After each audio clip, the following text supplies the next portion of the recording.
ஏசாயா 27 அதிகாரம். அக்காலத்திலே கர்த்தர் லிவியாதான் என்னும் நீண்ட பாம்பை, லிவியாதான் என்னும் கோணலான சர்ப்பத்தையே கடிதும் பெரிதும் பலத்ததுமான தமது பட்டயத்தால் தண்டிப்பார். சமுத்திரத்தில் இருக்கிற வலு சர்ப்பத்தை கொன்று போடுவார். அக்காலத்திலே நல்ல திராட்சரசத்தை தரும் திராட்சத் தோட்டம் உண்டாயிருக்கும். அதை குறித்து பாடுங்கள்.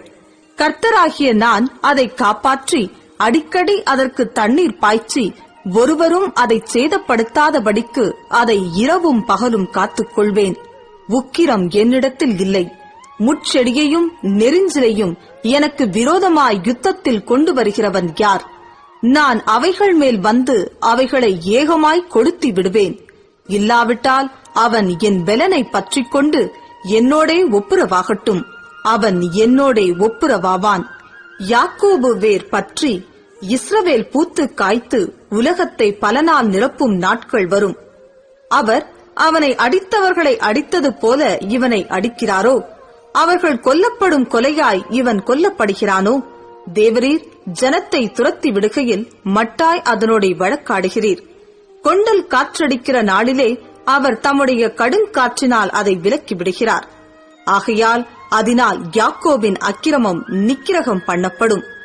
தோப்பு விக்கிரகங்களும் சிலைகளும் இனி நிற்காதபடி அவர்கள் பலிப்பீடங்களின் கல்லுகளையெல்லாம் நொறுக்கப்பட்ட சுண்ணாம்பு கல்லுகளாக்கிவிடும் போது அவர்களுடைய பாவத்தை அவர் அகற்றுவார் என்பதை அதனால் உண்டாகும் பலன். அரணான நகரம் அவாந்தரையாகும். அந்த வாசஸ்தலம் தள்ளுண்டு வனாந்திரத்தைப் போல விட்டுவிடப்பட்டதாயிருக்கும்.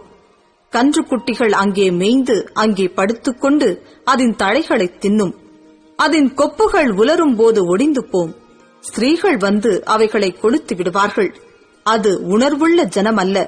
ஆகையால் அதை உண்டாக்கினவர் அதற்கு இரங்காமலும் அதை உருவாக்கினவர் அதற்கு கிருபை செய்யாமலும் இருப்பார். அக்காலத்திலே கர்த்தர் ஆற்றங்கரையின் விளைவு தொடங்கி எகிப்தின் நதி மட்டும் போரடிப்பார். இஸ்ரவேல் புத்திரரே, நீங்கள் ஒவ்வொருவராய் சேர்க்கப்படுவீர்கள். அக்காலத்திலே பெரிய எக்காளம் ஊதப்படும். அப்பொழுது அசீரியா தேசத்திலே சிதறடிக்கப்பட்டவர்களும் எகிப்து தேசத்திலே துரத்திவிடப்பட்டவர்களும் வந்து எருசலேமிலுள்ள பரிசுத்த பர்வதத்திலே கர்த்தரை பணிந்து கொள்ளுவார்கள்.